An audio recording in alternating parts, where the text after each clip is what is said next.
Sino al 31 ottobre la Biblioteca Comunale di Via Dante a Quartu Sant'Elena si veste di rosa per combattere il tumore al seno. Dopo la fortunata edizione 2021 torna l'iniziativa Ottobre in Rosa, organizzata dall'amministrazione comunale insieme all'associazione Mai Più Sole e a Fondazione Taccia per promuovere la prevenzione senologica attraverso iniziative di sensibilizzazione e di screening gratuiti sotto la supervisione di medici specialisti ed esperti.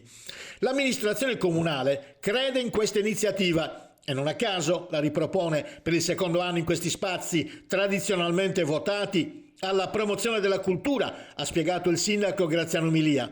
Lo screening e la prevenzione hanno un valore enorme dal punto di vista sanitario, ma lo hanno anche da un punto di vista della crescita della sensibilizzazione e della consapevolezza, ha aggiunto il sindaco. Spesso intorno alle malattie c'è un senso di chiusura, di solitudine e di timore che ci impedisce di vivere collettivamente il momento della malattia. Invece, stando insieme, è possibile affrontare e combattere meglio una malattia che oggi si può sconfiggere. Noi lo facciamo in questi spazi, perché il nostro desiderio è non solo favorire la prevenzione, ma una cultura della prevenzione e della salute, tutte cose su cui il Covid ci ha dimostrato che non eravamo ancora pronti.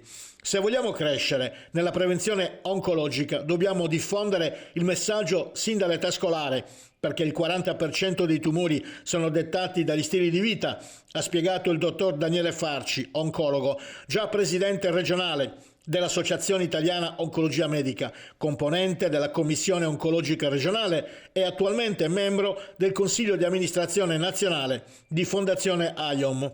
Il mese di ottobre è dedicato al carcinoma della mammella, una problematica che interessa la popolazione femminile in modo prioritario, ma anche quella maschile. I numeri ci danno una dimensione del fenomeno. Sono attesi nel 2022 55.000 nuovi casi di tumore mammario e maligno e in Sardegna si prevedono circa 1.500 casi. Ecco perché le campagne di screening come questa sono davvero importanti. Il mio invito, a concluso, è sicuramente quello di partecipare, abbinando alla visita senologica anche una mammografia periodica.